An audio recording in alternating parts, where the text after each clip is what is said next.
The What to Next podcast helps you build a TBR of future favorite books. In each episode, Lori and Maine interviews authors and book influencers to recommend books they loved for you to pick up today. If you're an avid reader, always looking for your next great read, then the show's for you. Hi, Chloe. Welcome to What to Next podcast. Hi, thanks so much. I'm glad to be here. So happy to have you here. So tell us a little bit about yourself.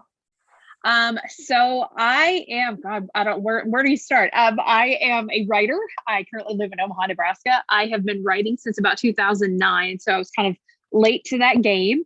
And I'm currently writing my 27th book since 2009. And my 26th book comes out in 2 weeks. And that is Devouring Darkness, the 4th book in my Heirs of Chicagoland series. Oh my gosh. All right. So you got to tell us about this world. When did you start? Because this is a spinoff from an original series in Vampire Chicago or Chicagoland Vampires, I think it is. Or correct, Chicagoland Vampires. Okay, so tell us about the origin story about the series. Like, Yeah. So so this is the spinoff series, Heirs of Chicagoland. The original is Chicagoland Vampires, and that is 13 books and 5 short stories of goodness. So if you're looking for something to kind of cuddle up with in the fall, you can binge read to your heart's content. This was Some Girls Bite is the first book in the Chicagoland Vampire series. It was the second manuscript I ever wrote. I wrote it really in about 3 months. And I had this idea of this kind of bookish girl who is kind of estranged from her wealthy family and becomes enmeshed in this world of supernatural politics in Chicago. And I think one of the big themes of the series is this person who really considered herself to be kind of library bound and could only do things intellectually, learns that she can be a whole lot more than that. There's nothing wrong with that. She is just surprised to find that she also has this kind of amazing fighter inside her. So the first 13 books are her and her kind of cadre of friends solving supernatural problems in Chicago and having some romances. And then Heirs of Chicagoland is the spinoff series. And there are 3 books of that, which are out right now. And number 4 comes out on September 20th. And I'm writing number 5 right now. Okay. And it's about the children. Or yes, it is the second, kind of the next generation, but that's very trademarked. Yeah. But when we came up with the idea, I just called it, Chicagoland Vampires TNG. Because that just made sense to me. But yeah, it's this vampire society that has been assimilated in the United States. But about a few months before Some Girls Bite, the first book opens, vampires announce their existence to the world. And so you have these vampires who are gathered in groups called houses, who have to figure out how to navigate this human world, and humans who have to figure out how to navigate kind of around vampires.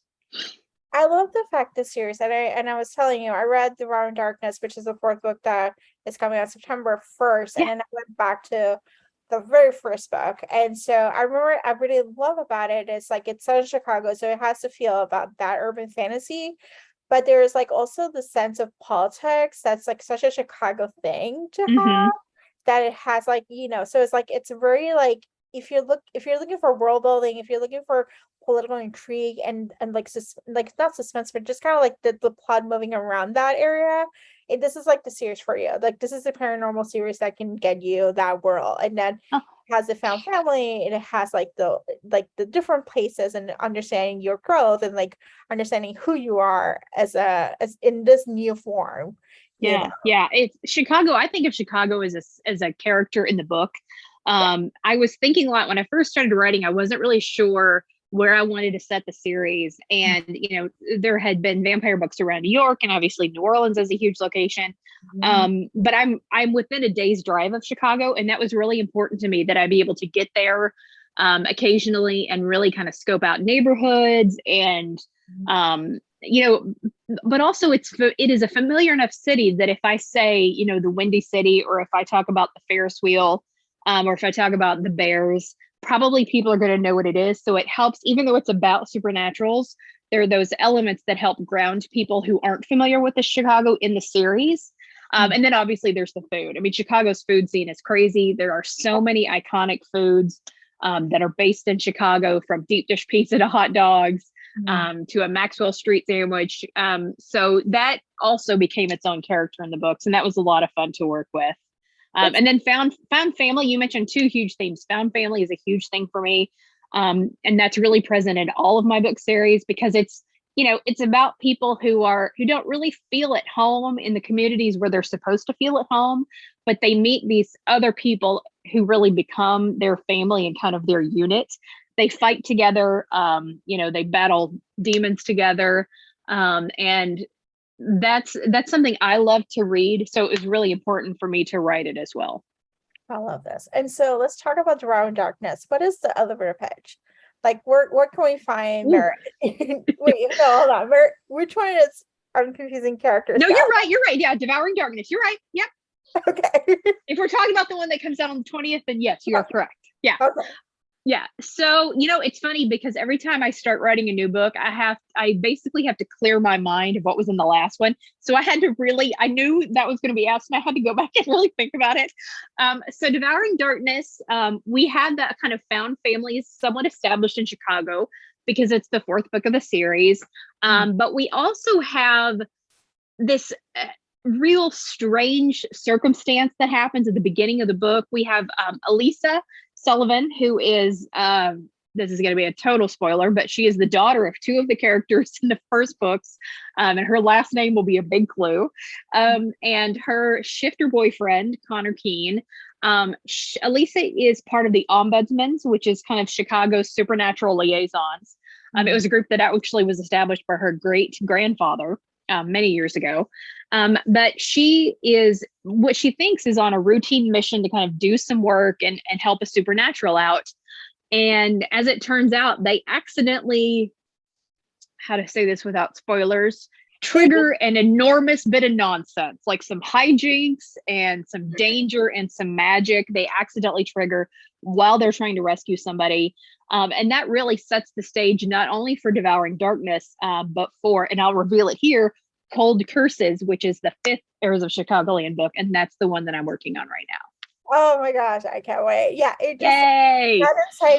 that inciting incident just basically took everything and just kept the plot moving. I was like, yeah, good. The pages. I was like, what is gonna happen? Yeah. I write, it's funny because I don't, action scenes are very difficult for me to write because you kind of have to write them three-dimensionally, and it's hard for me to get my brain into that space and thinking about how all the players are in a space and how they're interacting.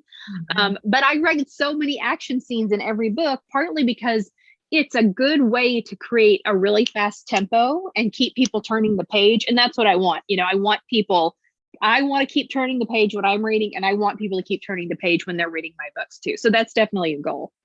I love this. Can't wait. I love this. Yay.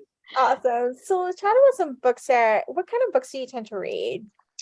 I read a lot of everything actually. I think because I write urban fantasy, I'm like years behind on all the great urban fantasy series, those by Faith Hunter, Patty Briggs.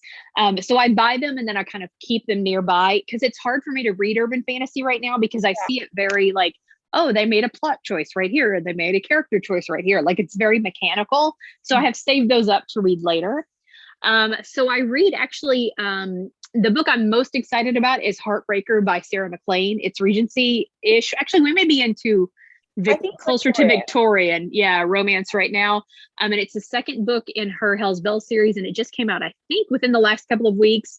I have it downloaded on my e-reader, and I can't wait to read it because she is so fantastic. And her books, they are the smartest, bravest heroines, and the guys who are always surprised by how like smart and brave and cunning these women are.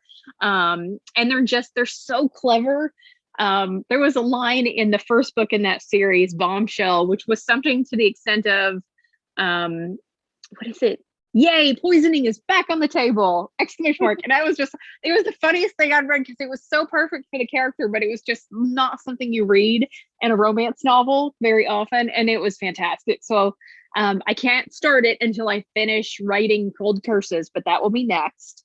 And then I also read a lot of nonfiction because it gives me ideas for books. I think it helps me kind of fill out the books by I don't know, I learn a little tidbit about this animal or about this city and or about this thing that humans used to do 1,000 years ago, and I can kind of help add that in.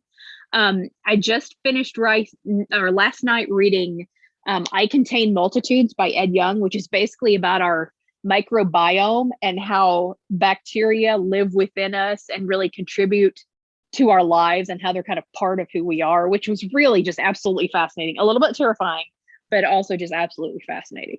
Oh my gosh, that's fascinating. I Yeah, love this. it was great.